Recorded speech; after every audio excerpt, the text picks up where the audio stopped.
तीन वेक्टर दिए गए हैं, हमें बोला गया है तीनों वेक्टर को आपको ये बताना है कि ये यूनिट वेक्टर हैं। कैसे बताएंगे? सबसे पहले हम वेक्टर ए का मैग्नीट्यूड निकाल लेते हैं। 1/7 आप साइड कर दीजिए जो लिखा हुआ है। उसके बाद जो बचा है उसका मैग्नीट्यूड निकाल लीजिए। कैसे? आई का कोफिशिएंट 2 का स्क्वायर प्लस जे का कोफिशिएंट 3 का स्क्वायर प्लस के का कोफिशिएंट 6 का स्क्वायर। कितना आ जाएगा? 1/7 इंटू रूट के अंदर कितना? 4 प्लस 9 प्लस 36। 1/7 इंटू कितना आ गया? रूट, मतलब 1/7 इंटू 7, इसका मतलब 1।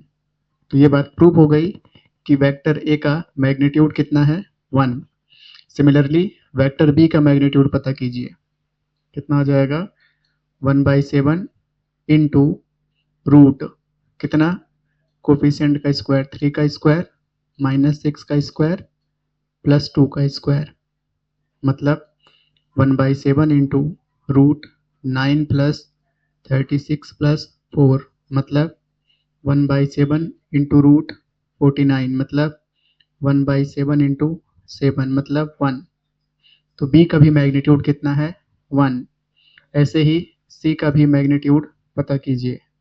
1/7 बाहर कर दीजिए इंटू रूट कोफिशिएंट का square 6 square plus 2 square plus minus 3 square. कितना आ गया? 1/7 इंटू रूट 36 प्लस 4 प्लस 9, मतलब 1/7 इंटू रूट 49, मतलब 1/7 इंटू 7। मतलब यहाँ से ये पता चला कि वेक्टर सी का भी मैग्नीट्यूड 1 है। तो पहले हमने क्या पता कर दिया कि तीनों का मैग्नीट्यूड 1 है। बात सही है, ठीक है। मतलब ये यूनिट वेक्टर हैं, इसको कहते हैं यूनिट वेक्टर।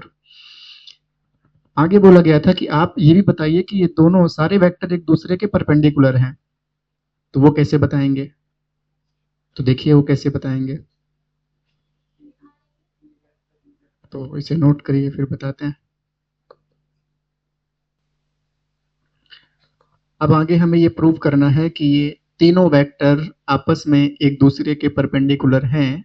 इसे प्रूव करने के लिए हमें दो दो वेक्टर का कॉम्बिनेशन लेके चलना होगा। पहले हम ए और बी वेक्टर चेक कर लेते हैं। ए डॉट बी निकाल देते हैं। अगर ए डॉट बी 0 आया, इसका मतलब ये दोनों वेक्टर एक दूसरे के परपेंडिकुलर हैं। तो देखिए 1/7 वेक्टर का इंटू करना होगा किसके साथ?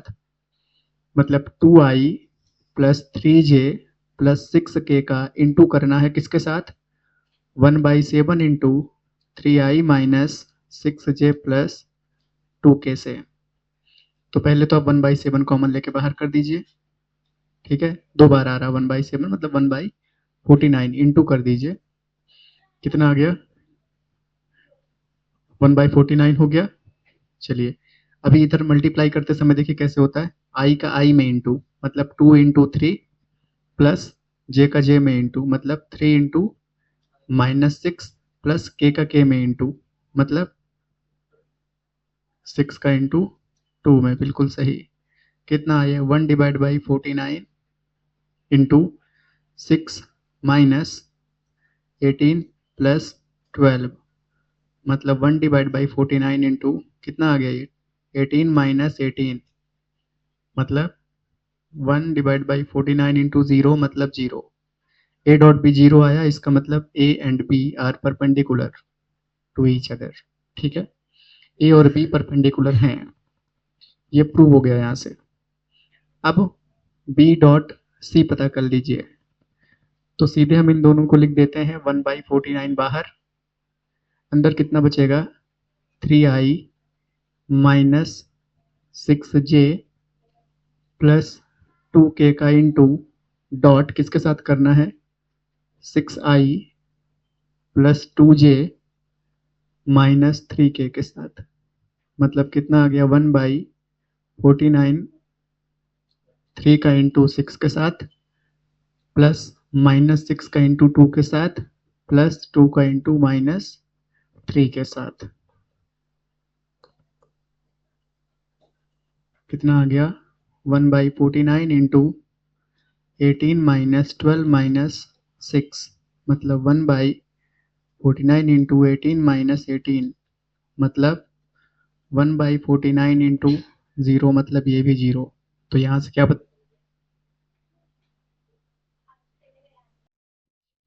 यहाँ से हम क्या कह सकते हैं कि बी और सी एक दूसरे पर परपेंडिकुलर हैं, ये पता चल गया।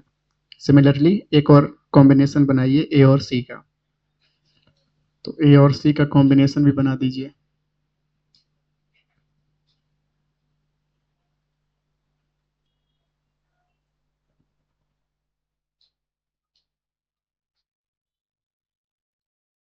वेक्टर सी यहाँ पे लिख देते हैं 6i प्लस 2j माइनस के।